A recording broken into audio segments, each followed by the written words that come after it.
I've had the idea to do this video for quite a while, and I never really have.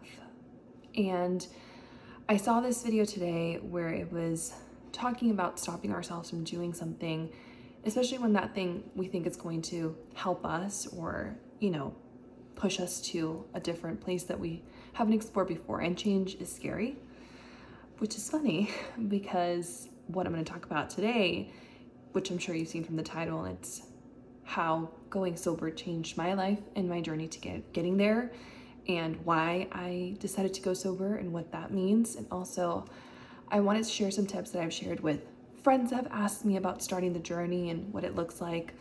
So I wrote some notes down, and I'm going to share that today. I think it's important to start from the beginning of my journey.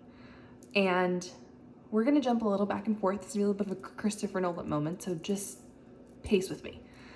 It all started when I was 21, and I really started drinking quite a lot at the age of 21.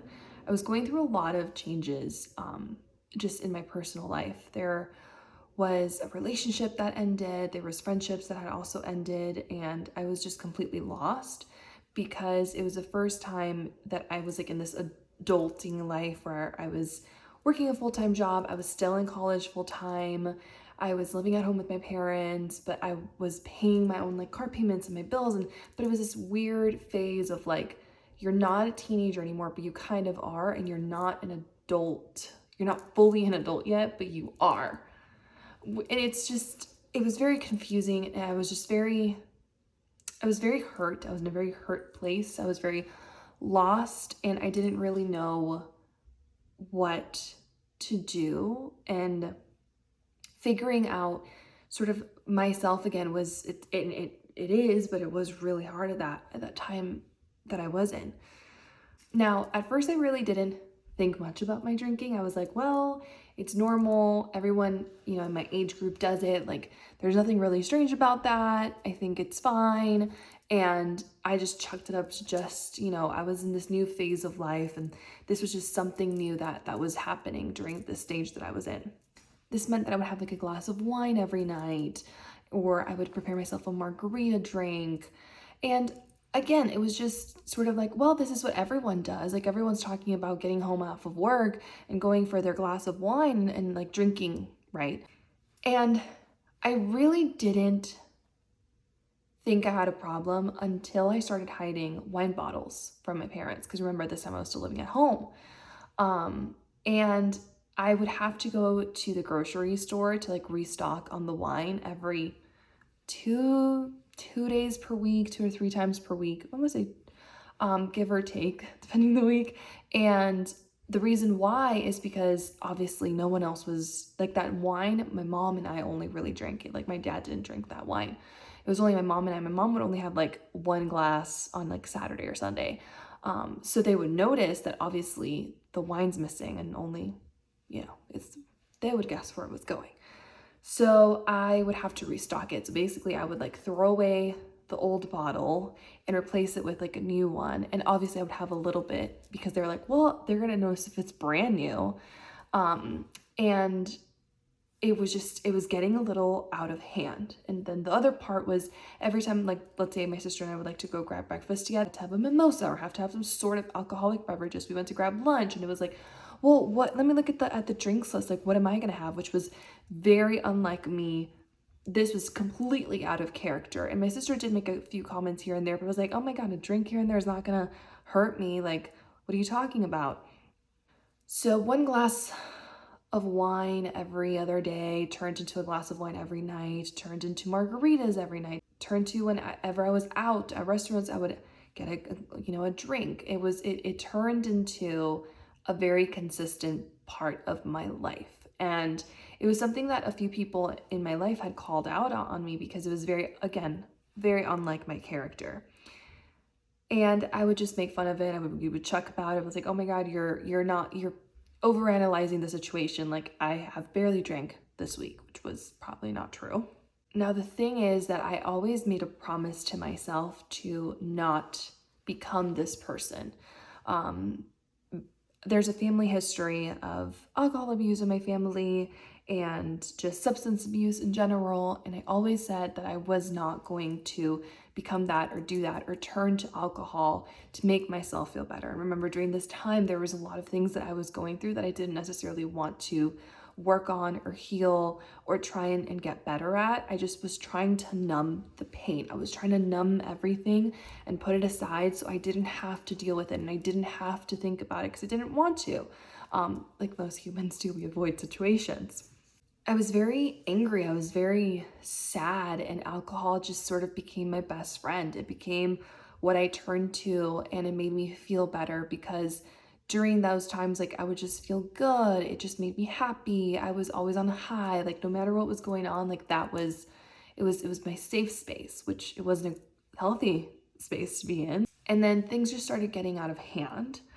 And I didn't really know how to deal with my own just like emotional problems, but also this problem of now alcoholism. And I don't think I admitted it to myself until much later, a couple months later, when I was out having lunch with my sister and we were at this new restaurant, and obviously I had a drink and was having that drink. I was like, this doesn't sit, like this, something's not sitting right with me with this beverage. Like something felt off.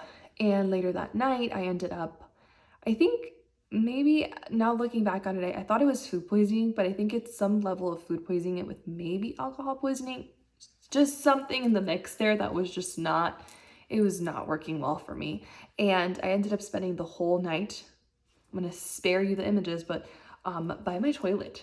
It was it was probably one of the worst times. Like, I don't even like to think back at it because I get squeamish even thinking about it. And after going through that, I remember like I even had to go to the hospital and have like IV infusion because I was so dehydrated. So it was pretty intense. And I remember something in me, obviously when you have that, you can drink or eat like normally.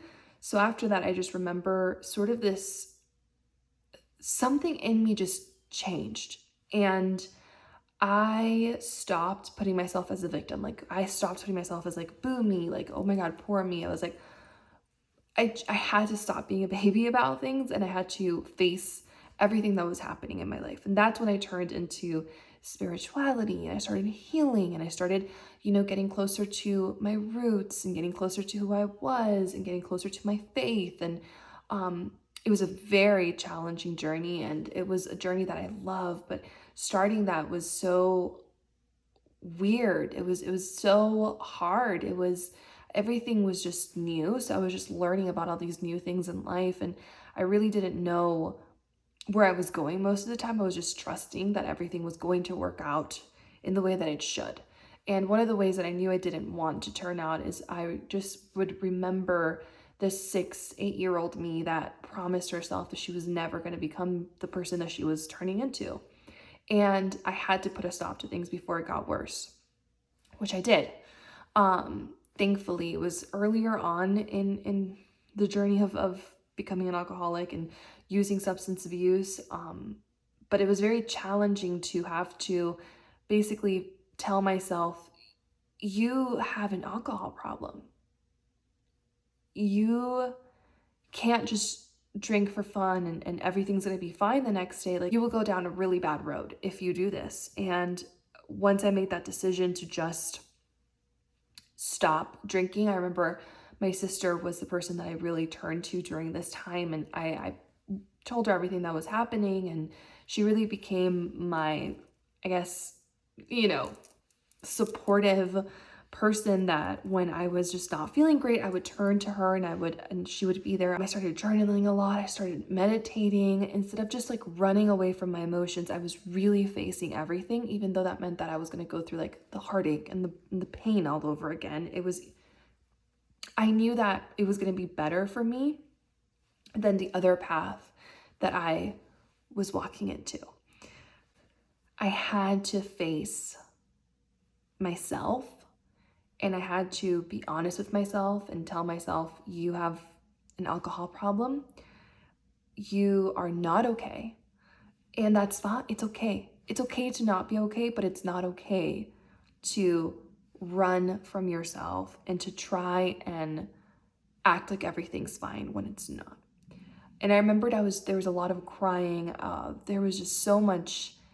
I was emotionally exhausted. I was so tired and lost. And I remember, I think I spent 2 years, and this was also happened during COVID times.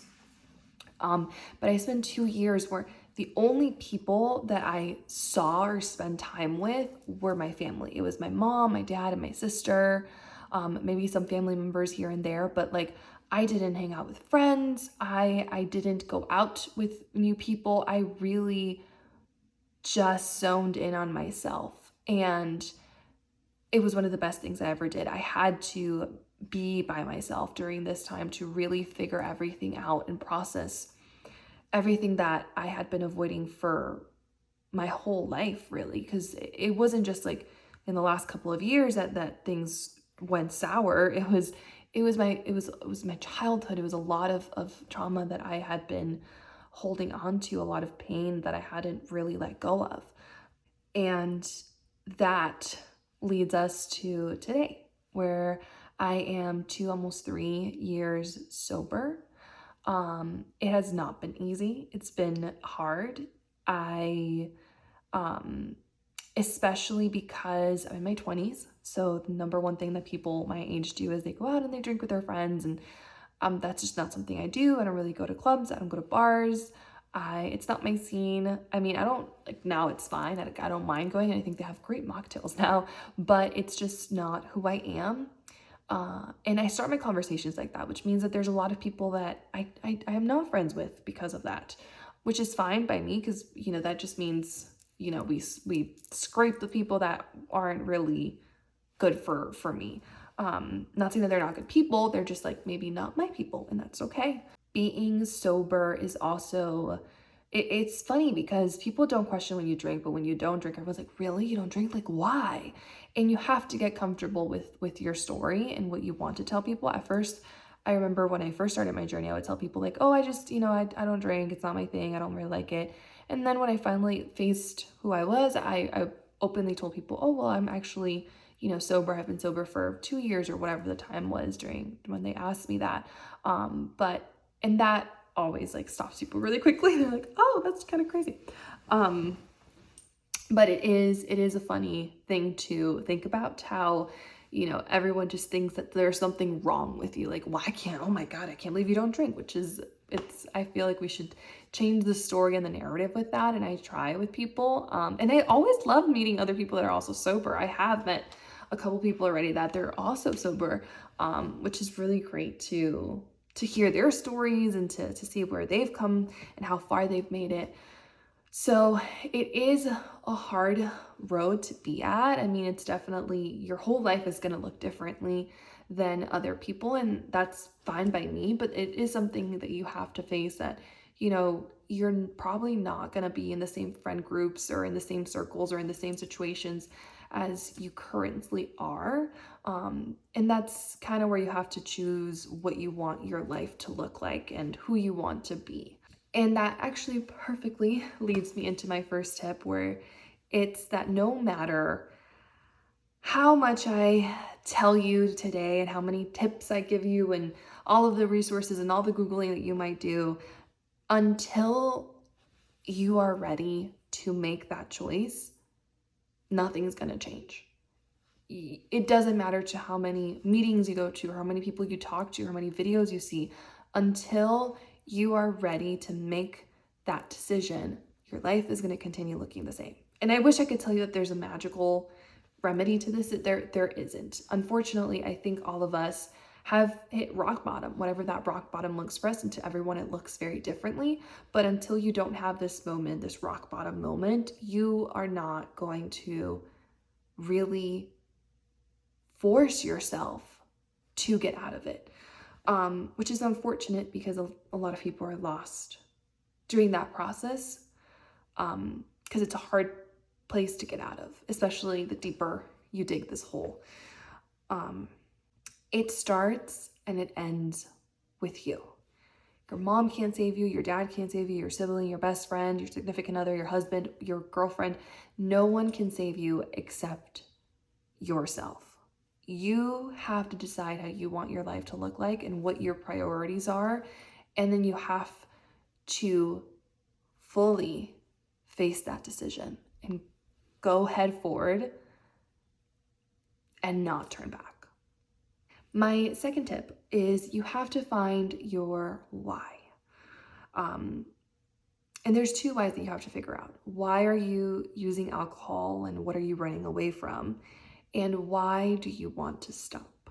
So there's the reason that you have to answer those two questions is because there's a reason that you are using substance to try and get out of some situation. For me, it was to not have to face all of these emotions that I had bottled in for years and years and years that were finally coming to the surface, and I was just not ready to face those.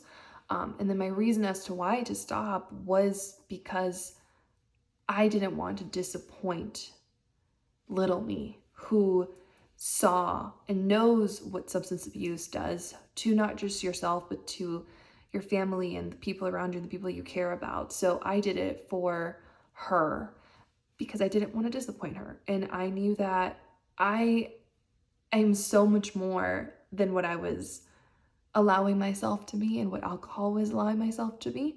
So I had to find my why, and you have to find out your why, because the why is what's going to basically be your anchor during some really hard times. And it's the thing that you're going to turn back to when it gets really hard and when you want to quit and when you want to give up. You have to find out your why, and it has to be true. Like, you can't just it has to be a truth to you.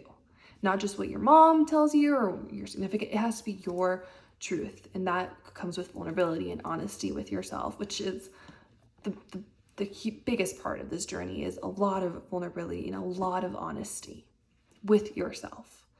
My last 3 tips is more fun, more kind of lighthearted, because I wanted some lighthearted ones in here too, because this is a pretty heavy conversation. Mocktails. Mocktails are gonna be your best friend, especially because I feel like actually mocktails are becoming more normalized. I feel like they're having them at bars more, bartenders are making them more. They're very fun. I think one of the hardest parts that people have when starting their sober journey is that they're like, well, I still want to go with my friends, but I don't want to be lame and not have a drink in my hand. You don't have to, because these mocktails, only you know if they don't have alcohol in it. No one around you has to know. You don't have to tell anyone if you don't want to. You can just order your little mocktails and go about your night. And they're really great. They're really delicious. And I think one of the biggest things and the hardest things is the holding factor of things in parties or when you're going to events. So you just hold something, whether that's even Coke by itself with nothing else in it, and you can tell people it's from a Coke. I don't know, whatever. Make up whatever you feel most comfortable with at that point in the journey that you're on. But it's the holding of a drink factor. So make your own mocktails, have fun with it, make it an enjoyable journey. It doesn't have to be this depressing, this hard thing, oh my God, my life is gonna end. No, a new life is just beginning.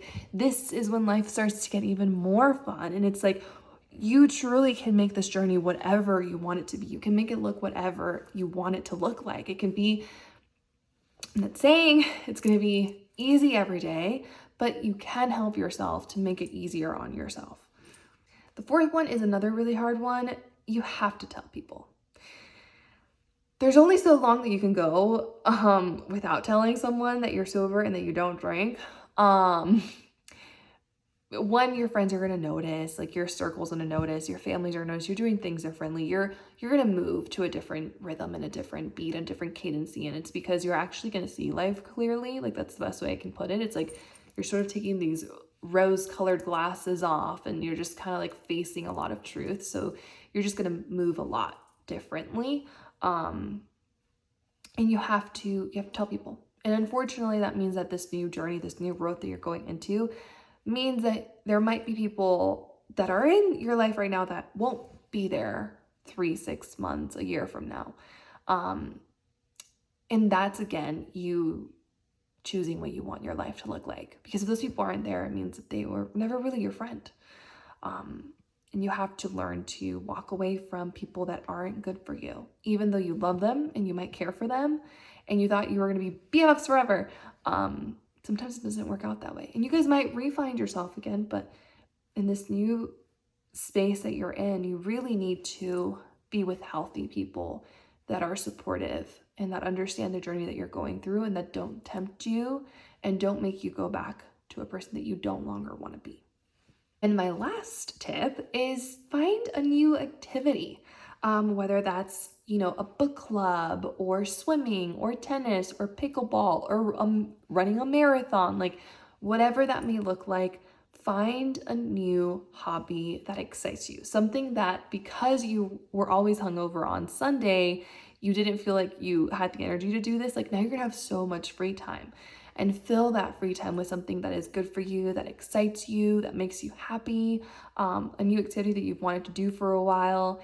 Whatever that is, find it. And if you think you're like, okay, maybe I want to run a marathon, and then you're like, I hate running, don't continue running. Find a new activity, find new people, put yourself in new situations and in new spaces. Maybe go to yoga classes or go to workout classes and try and find community and try to find spaces there. And things are going to slowly get easier. I promise. It doesn't feel like it at the beginning, but it does. And it's also going to, this new activity that you do, it's going to help you during those really hard times, because at least you have something to help you release these emotions. And then a bonus one that I just thought of, find your person, the one that you turn to, that is your confidant, the one that you trust, the one that supports you. For me, that was my sister. She was the one until this day, she still is, but you have to find your group of people. My sister was my number one, and then I had my mom and my dad, who I knew if would be there for me. But you have to find your core people that love you for who you are and want to see you do better and be better. And to be honest with you, this journey has been one of my favorite journeys that I've taken. Being sober is one of the best things I ever did for myself. And I love to talk about it. I love to tell my friends about it, or people that I know, or when they ask me, because I would have not found spirituality. I would have not found my meditation and my journaling, and I would have not gotten closer to my faith if it wasn't for starting this journey, which was very difficult. But it's also one of the best rewards I have ever received. It's amazing. So if there's anything else that you have questions about, or that you're curious, or that you want sort of maybe my take on it, leave it in the comments, and I will be so extremely happy to be able to have this conversation with you and to be able to talk with you more about it and be curious, ask questions. Like, that's one of my favorite things about life, period, is just being curious about things. So if you're curious more about my journey and maybe that's going to help you, let me know. I truly am, an open book with most things in my life. And there's things I like to keep private, as we all should. But this is one thing that I love to talk more about, because it's something I feel very passionate about. So I hope that this helped someone. And if you're just starting, and if you're just being a curious little human who wants to see what this side looks like, it looks like someone who's very healthy and happy and very grateful to be alive and to be here today. So I know that things are going to get so much better for all of us. And you always have to trust that the best is yet to come. Bye.